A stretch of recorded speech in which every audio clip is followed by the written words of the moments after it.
cricket has a new soundtrack.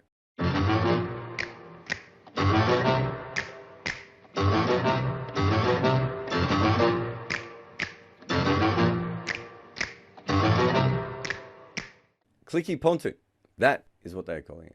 Many cricketers have been said to have magic fingers, especially the spinners. But could any of them get wickets when they're standing at slip or silly point without ever touching the ball? Brian Devine is in a league of his own. With every click of his fingers, he was tricking batters and umpires into believing there was an edge being taken. He turned the internet into good areas as they started an investigation into Devine's assistance to his wicketkeepers. The stats are clear, the video even more so. When he's around, you're far more likely to be out caught behind because of Devine's black magic fingers. It's a weird story that's captivating people around the world, even outside of cricket. This is about the club game, not even a first 11, and yet it's everywhere. So far we've had statements from his mother-in-law, and he has lost his local sponsorship from a restaurant. All because as the ball passes the bat in amateur cricket, he clicks his fingers to try and get wickets. If anything good has come from this, it's that his fingers have completely disproved the "they always know when they've hit it" myth, as some of Devine's victims are walking after his clicks. His fingers are creating a Pavlovian dog reaction from poor unsuspecting amateurs who just wanted to make some runs on their weekend. Of course, what the man from Saltburn Cricket Club has done is nothing new. Players have tried clicking sounds with their mouths or fingers for years. It's remarkable how successful it can be. Clearly, Devine turned it into an art form. The click of his fingers is clearly much better timing than his batting. Piers Morgan, a noted expert on clickbaiting, said he was the biggest cheat in history. But cricket is built on cheats, sharp practices, and all sorts of dodgy reimaginings of the game. At Lord's, the main gates are named after W.G. Grace. This is a man so famous that he is featured in a film as God almost 100 years after his peak. He was a great player, and yet he was also happy enough to use any means necessary to win a game. Someone who put the bails back on when he was bowled, and yet they called in a doctor.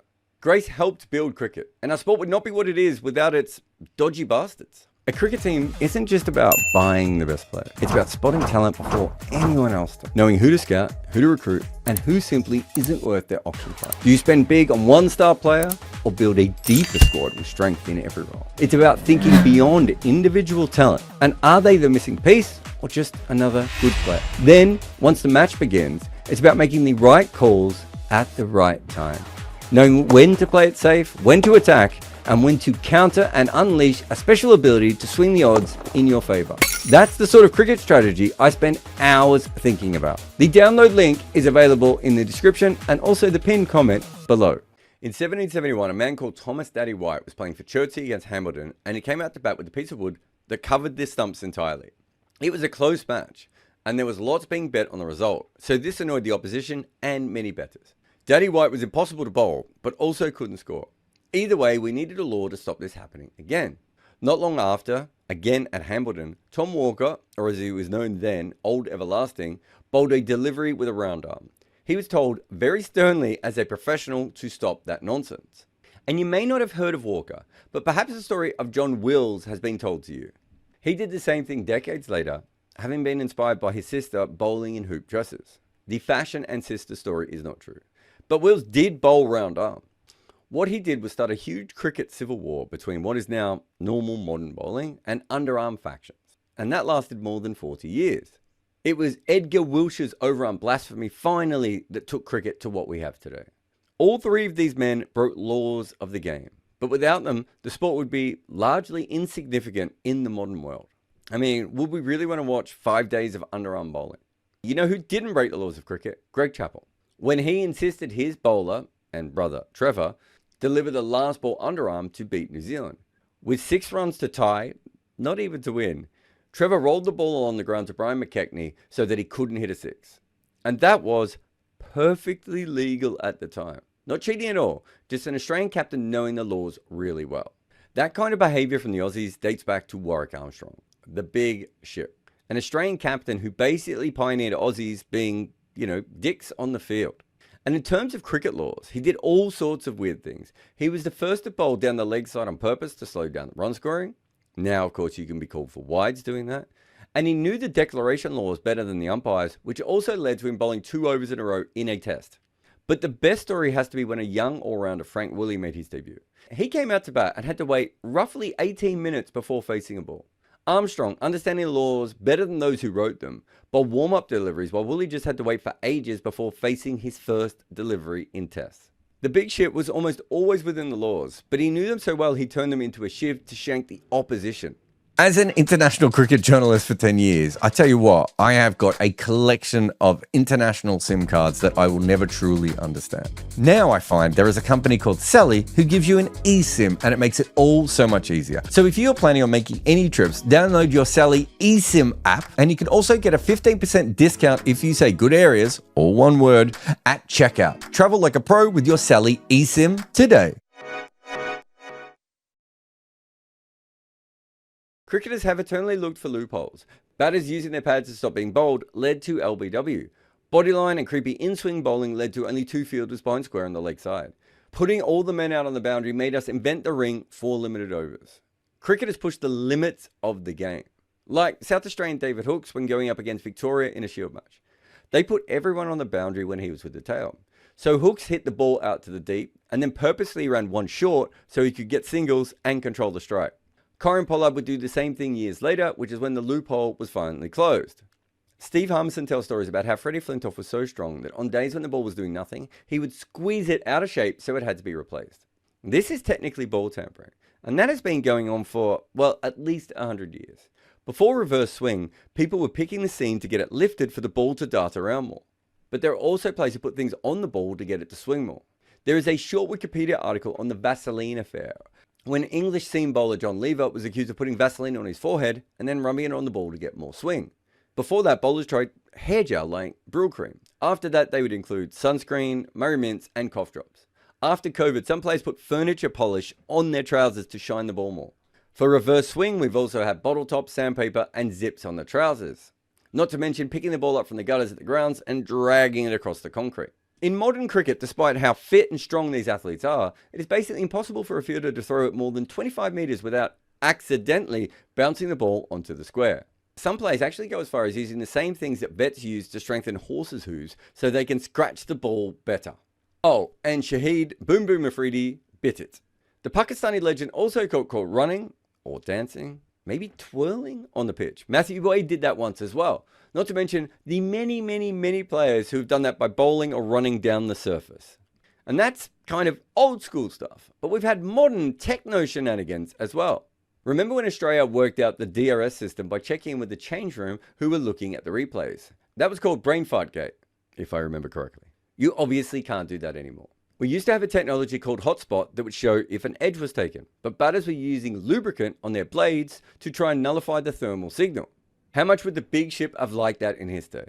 He would have nullified the shit out of thermal signals. His blade would have been fully lubed up. And if that is high tech, a rudimentary version was fake fielding. It may not be everyone's thing, but there is a devious art in this. A wicketkeeper up at the stumps jumps down the leg side, swears like they have missed the ball, and then looks back over their shoulder to sell the lie, waiting for the batter to start to run and then quickly take off the bails. Sadly now, fake fielding has also become illegal. After every time in limited overs game, the ball will be fake thrown once and then really thrown a second later. Another newer law change is that if a bowler hits the stumps on the way in, it's a no ball.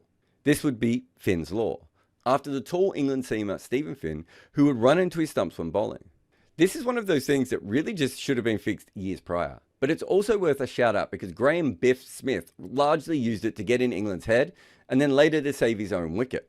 And filed that under Mankad, Vinu, who saw the Australian Bill Brown leave his crease early and decided to, run him out twice. Some things within the game really need to be fixed. But they paint the line on the ground before the start of play. Johnny Bairstow, Bill Brown or Sammy Jones can be upset, but they also could have been behind the line while the ball was live. Those runouts and stumpings are legal, but they hurt some people's feelings. But there are plenty of dodgy things that happen all the time in cricket. With the advent of better cameras for TV, we started seeing that a lot of pro players were appealing for one hand, one bounce. Things before that we just couldn't see. When it came to slowing down cricket for tactical reasons, we have maybe our longest list.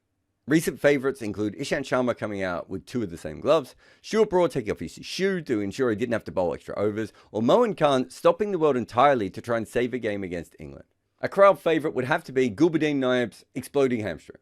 And if you're a batter in the potential final over of the day, and you haven't stopped to garden at the wicket, are you even really cricketing? But cricket's greatest cheats are different from other sports. Our game is so fucked up that our biggest villains are actively trying to lose games. Forget steroids to make you big and strong so you can be the fastest runner ever. In cricket, we try to lose so Hansi Cronje can get a leather jacket for his wife, making our cheating dirtier but also more stylish. But Australia have been the world leaders in cricket and sharp practice. In the 1999 World Cup, they wanted to keep their points going into the Super 6 round, so they needed the West Indies net run rate to be higher. They required 49 runs to win with Michael Bevan and Steve Waugh at the crease. They took 127 balls to get the runs. At one stage, Phil Simmons' mild, medium-pace wobblers went for 2 runs in 3 overs. Eventually, the West Indies finished the game with wides and no balls. But Australia also has a thing with touching the wickets. Brad Haddon claims that he did not know his hands punched the stumps before the ball even got to him in an ODI against New Zealand, where Newell Broom was bowled. Weirdly, Australian hands are odd, because years before, Australia appealed when a bail was on the ground against Sri Lanka. And here is Justin Langer, who claimed to not know his hands knocked it off. But that's where we all started, right? With the man famous for bails, W.G. Grace. The actual story about him replacing them after being bowled is probably not true. It might have actually been another player entirely. But W.G. was a man who believed the rules, laws, did not apply to him. When Sammy Jones went down to garden the wicket, Grace ran him out and sort of created the Ashes as a billion-dollar industry. Another time, he was so upset that a player was not available to him, so he travelled across town and basically kidnapped him from the Australian side. He pressured umpires and scorers numerous times. He was certainly involved in betting on matches one way or another. And he scammed the cricket world by telling everyone he was an amateur while actually making more money than professionals. The Doctor was the name given to him because of his profession. But it's also about reverence, right? If you call someone a doctor, you are giving them respect. And yet the man himself had little of that for the game. Brian Devine is just a club cricketer with an opposable thumb fixation and a Twitter-friendly nickname. Unlike him, the Doctor, and many others, built cricket one dodgy action at a time.